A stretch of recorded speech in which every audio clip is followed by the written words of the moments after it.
I'm Vibeke from AWA, and I'm going to tell you a little bit about IP and give you some homework. We are outside our offices here at Christianshavn, in the heart of Copenhagen, and we are hoping to see a lot of you here when you come to Copenhagen. But onto IP, let's move inside.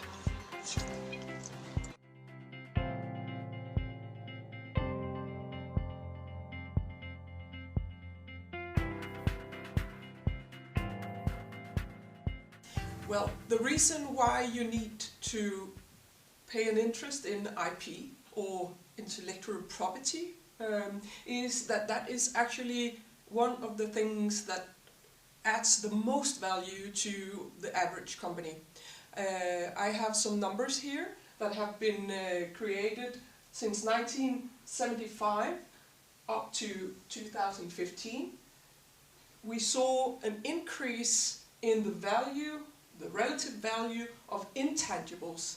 That's everything that's not machines and buildings. Those values in the company rose from representing 17% of the values of a company up to representing 84% of the value. And even though IP is not all the intangibles, it's a very important part of it. So that is the reason why you should stay tuned and continue to hear a little bit more about this. I have taken an example here. I'm sure many of you, like me, have a phone in your pocket, and that is a very good example of a product that contains all of the different kinds of IP that we work with. The first one that I have up here in the corner, that's the trademark. In this case, it's an iPhone, and we even have the Apple included. But the next most important thing, depending of course on who you ask, is often, to most companies, the patents. In this case, I have taken an illustration from a patent relating to the charger cable. But other times, the design of the product, you may have heard about some battles about the design for telephones. That can also be a very important IP. Right down here I have an illustration from a design patent that was filed by Apple to protect the shape of their phone. And the last thing is the Safari icon. I have it up here. It's representing copyright. Icons like films, like pictures, like books, can also be protected from being copied. And then, last thing, if you are actually within the telephone business, the way a user interface looks can actually also be protected. What is very, very important to understand about IP is that both patents, trademarks, designs, all of this are rights that gives you the right to tell others to stay out. This is my innovation, this is my trademark. It does not give you the right to do anything yourself.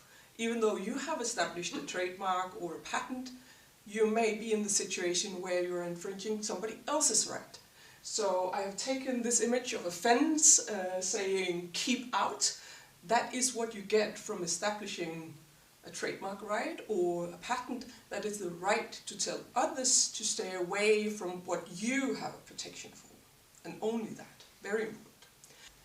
Another very important thing is the geographical limitations that are involved in IP. Very, very few companies, with maybe the exception of one of the very big pharma companies, very, very few have a protection that covers the entire world.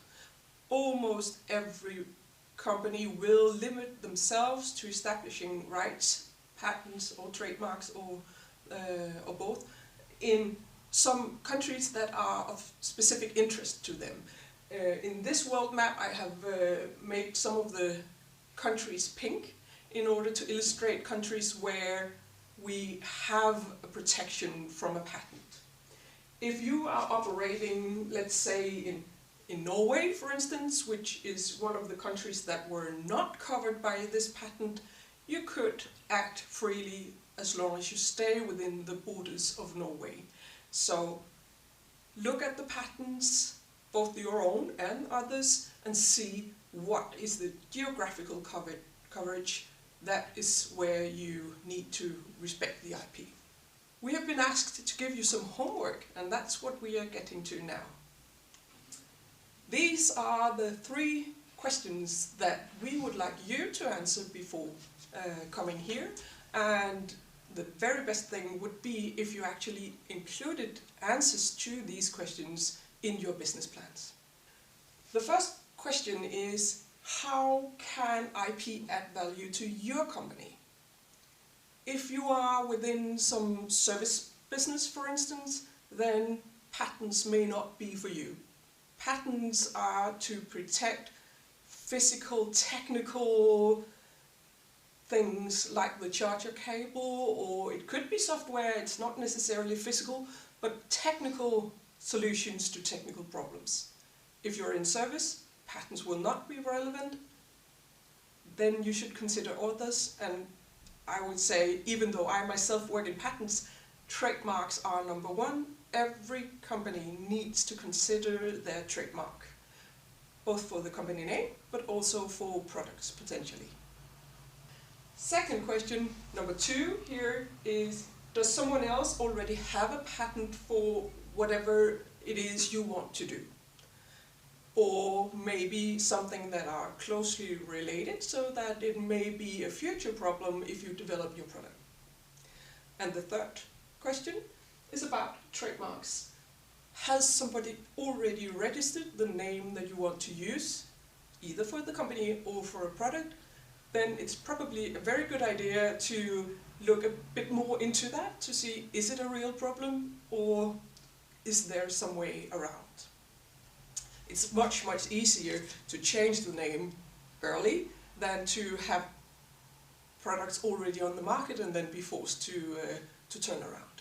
I will give you some tips on how to actually find these patents and trademarks that could be relevant to you. And for that, I have here put addresses for 2 publicly available databases. In the first one, you can find trademarks and designs, protections for registered trademarks and registered designs, but also applications that are pending, and also things that are no longer in force, but you can see the history of it. And the second one is for patents. Same story, showing both things that are now history and things that are pending now. We will start by moving into the trademarks. So we are starting with the search for trademarks. This can also be used for searching for designs, but for now we'll concentrate on trademarks. If you want to search for them, you start here by TM View, clicking on the eye, and that opens a new window. You can try your luck with the simple search, but I would recommend to go to the advanced search, because that gives you the possibility to search for many different things. I think the most relevant ones for you would be to search for the applicant name, that's the owner of the trademark, or the actual trademark here. Let's try with our phone example from the beginning, searching for Apple, to see what that will give us. We get a drop down here with some suggestions for what might be the relevant trademark of our interest, but we'll just take the simple one, just the word Apple. Search. As you see, that gives us a lot of hits, and most of them are not related to telephones at all. This one, for instance, to Apple Juice. So you may sometimes need to be a little more specific in your search. But we could also try to search for another one which is likely to have not that many hits. Let's try instead French name Renault. Let's see what that gives us.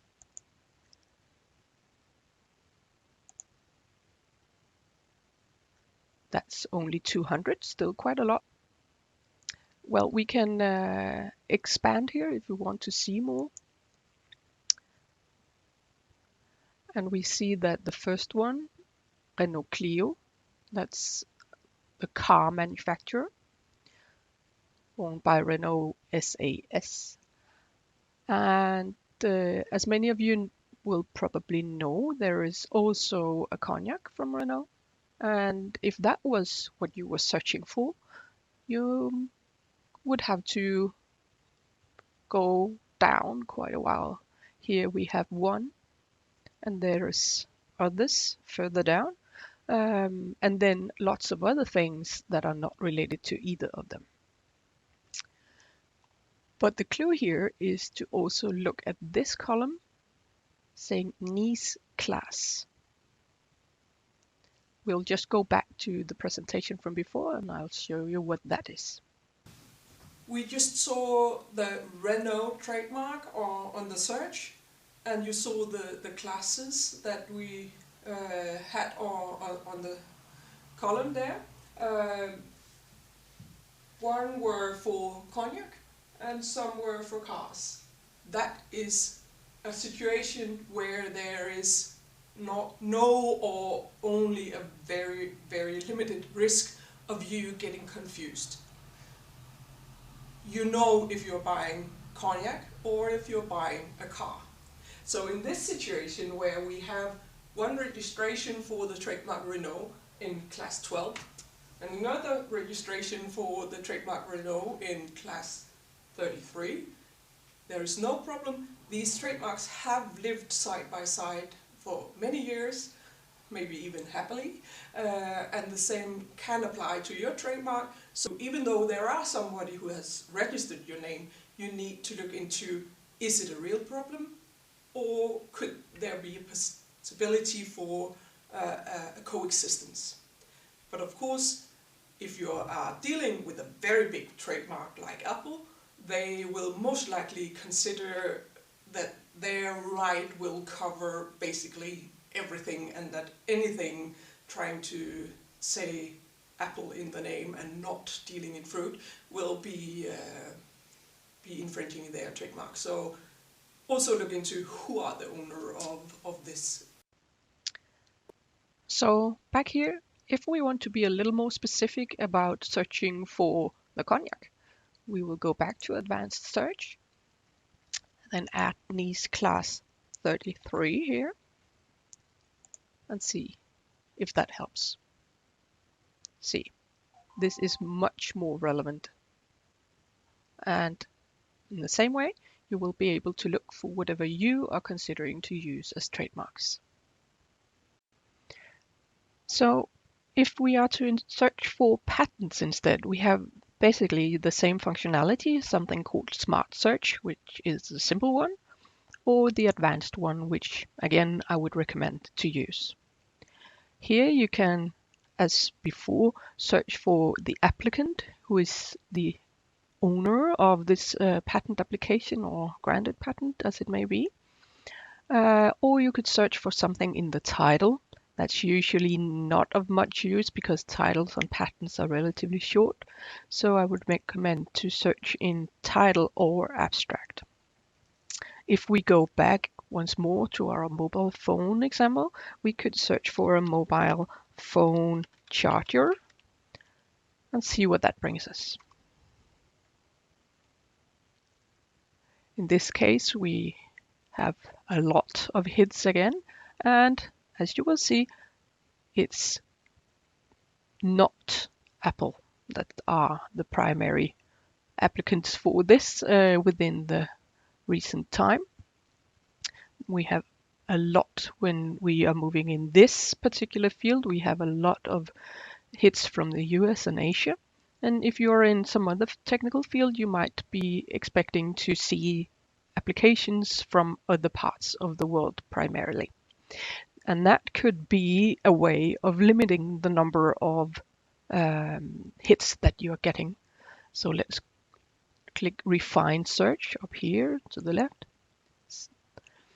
And then we could say that we are interested only in things having been published from the US. So we just enter US here and then search. That brings us down to 131, which is to most people a little bit easier to manage. So if this was still too many, you could, as before, go and search. If you knew who was the relevant applicant, that might be your primary competitor or somebody you're cooperating with or whatever it may be. But the one thing that is also very good to look at, if we go back to our search result, you will see here something called CPC. That's a classification, much like the classes that we saw for the trademarks. And you will see that this particular one has been given the class H02J50/80. And that's just like when you go to the library and look for some particular technical book, you will go to a certain number. That's the same thing here. We have a very finely divided system where things have been put into different categories to make it easier to search. So if we looked up this one,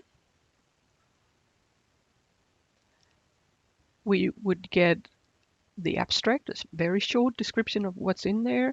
We would see an illustration taken from the patent application, and we could go and see either the description, the claims, or the drawings, or the originally published document,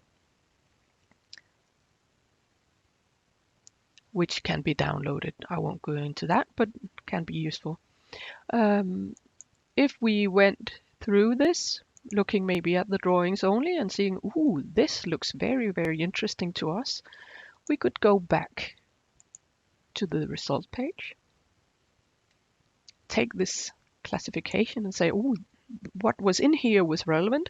So let's copy that, refine our search, maybe take out the words because the people writing other applications may have used other wording, and then enter the class we found in here and see what that brings us.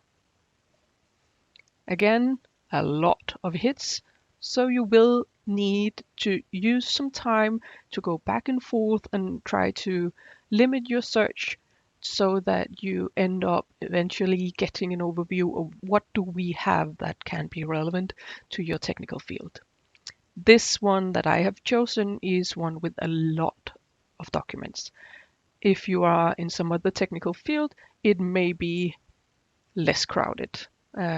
I'm almost hoping that for you so that it will be a little bit easier.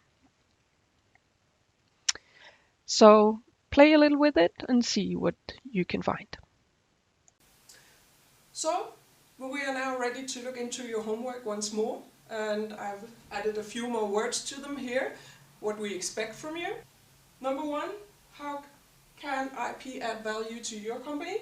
We want you to explain in your business plan what kinds of IP could be relevant to your company and why.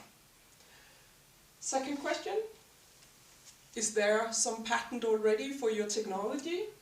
If so, what are your options? Could you buy a license maybe? Or could you use some other technology that are not covered by a patent? And finally, number three, is your trademark already registered by someone else? If so, can there be a peaceful coexistence like the Renault example? Or what are your alternatives if that seems out of the question? So those are the questions. And if you have any questions for us, you're welcome to contact me. You have my contact info here. And if you want to know more about AWA, you can go to our webpage. Here it's awa.com. That leaves only one thing to say. Good luck! We look forward to seeing you at the finals.